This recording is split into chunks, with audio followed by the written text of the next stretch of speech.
Good morning to all of the Kansas City federal employees.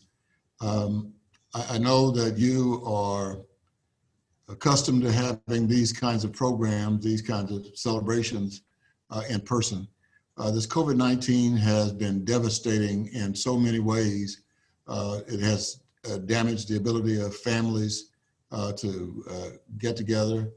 My family, for example, we have a weekly Zoom because we have decided that we were going to be as careful as we can possibly be now, so that at this time next year we will still be around to celebrate. So as painful as it is not seeing my family, and as disruptive as it is for me not to even have meetings in my offices, I think that we all are doing the right thing, and you're certainly doing the right thing in celebrating Martin Luther King's birthday in a virtual way. I know you're having a luncheon, but this too shall pass, and we'll be together next year. So I would like to thank you very much, the Kansas City Federal Executive Board's Diversity, Education, and Cultural Awareness Committee for being nice enough to ask me to talk to you today about Dr. Martin Luther King and his legacy. I started out leading my first demonstration when I was 15 years old. I was a stupid kid that was able to get about 15 other stupid kids to follow me on a Sunday afternoon to march downtown in Wichita Falls, Texas, to the downtown theaters. There were three in this little small town of 106,000 people, and African Americans were prohibited from going to the movie theaters. And so I walked around with these 50 kids following me, and my dad on the other side of the street. We went to each of the theaters. We put down 50 cents. That's how much it cost to get in. And they said, sorry, we don't serve colored people here. And after everyone had gone through, we went to the other two theaters, and then we marched back home. My dad was on the other side of the street, and I didn't find out until I was an adult and married that my father was on the other side of the street with the 38. He had not embraced, maybe he never did, the King nonviolent philosophy. He's 97 years old, and I'm not sure that he would still do it without a gun. But nonetheless, we did it successfully. And that, of course, got the attention of the people like Dr. King. And so years later, while a student at Prairie View A&M, I went down to Selma. This was not the march where John Lewis was beaten, but what people probably don't know is that there were two marches, and the first march was turned around. That's where I was. And a guy named Richard Lockett, who had been the president of student body at Prairie View A&M, where I attended, had gotten some of us together to go. So I only saw Dr. King at a distance, and I really was a gopher at the time. Now, Fred Shuttlesworth, who died 3 years ago, who everybody probably knows. If you don't, you need to know that name. Fred Shuttlesworth was one of the board members of the Southern Christian Leadership Conference. And I should say here, Dr. King was not the leader of the civil rights movement. Dr. King was the president of the Southern Christian Leadership Conference, SCLC. And there were a number of people who were in leadership positions at the NAACP, at the National Urban League, at the Congress for Racial Equality, called CORE, and then later SNCC, Student Nonviolent Coordinating Committee, where John Lewis was president, although he eventually was ousted because he was practicing nonviolence. And so he became more involved with Southern Christian Leadership Conference. But Fred Shuttlesworth, the last speech he made in Kansas City, he talked about how much Dr. King liked me. I'm not sure that that's quite accurate. Dr. King would have only known me as one of the kids that could go get some water for people who were thirsty at a meeting in Jackson, Mississippi. And I became kind of a son to Fred Shuttlesworth and to C.K. Steele of Tallahassee, Dr. Joseph Lowry from Atlanta, and Dr. Ralph David Abernathy. In fact, in our basement, I have a program from the church that Dr.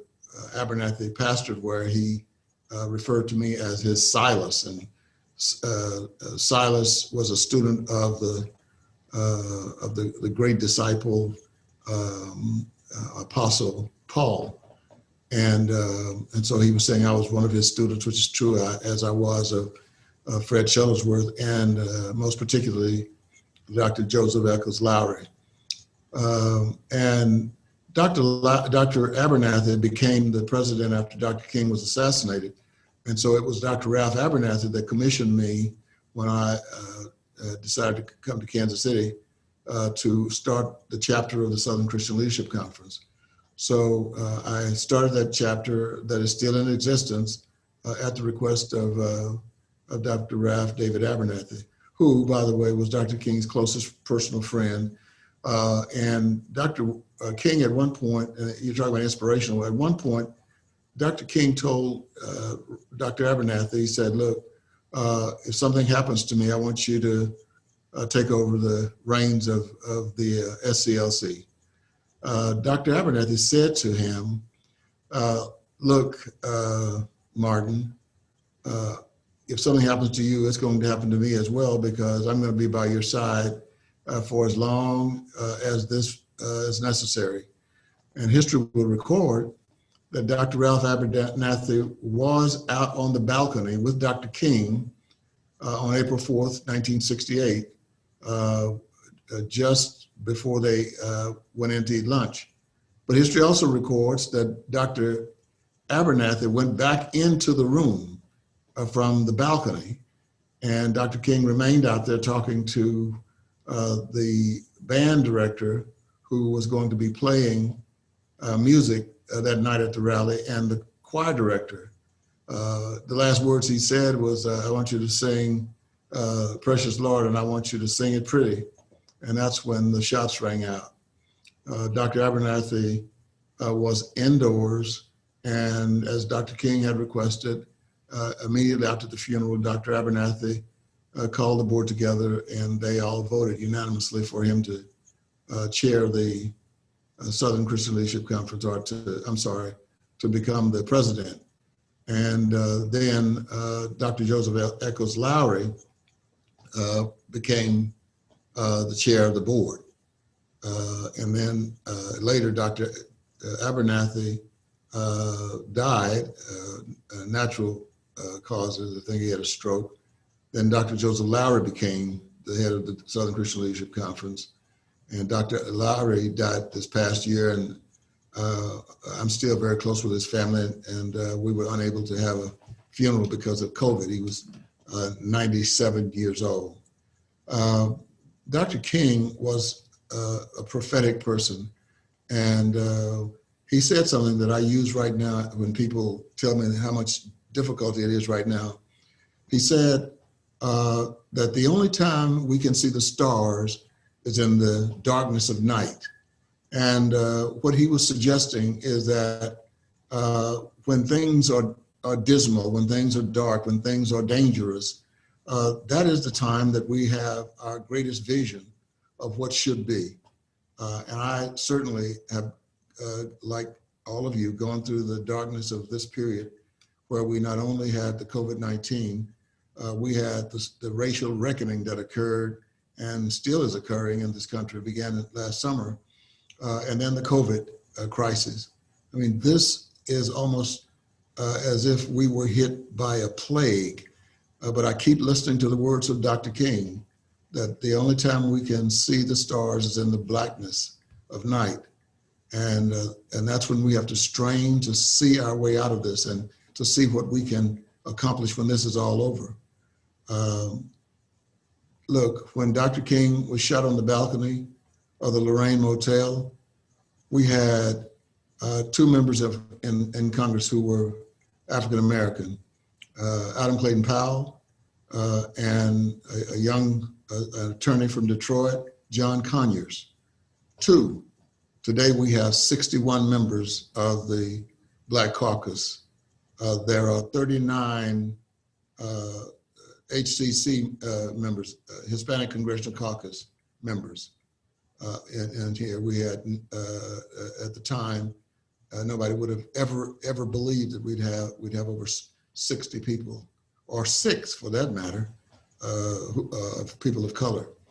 And we have some people who are Dominican, and so Dominicans are a mixture of the Africans who were brought to the island, Hispaniola, where that now houses both Haiti and on the other side of the small island, we have the rather prosperous nation from which, as one of our members serves and serves well as a member of both the Hispanic and the Congressional Black Caucus.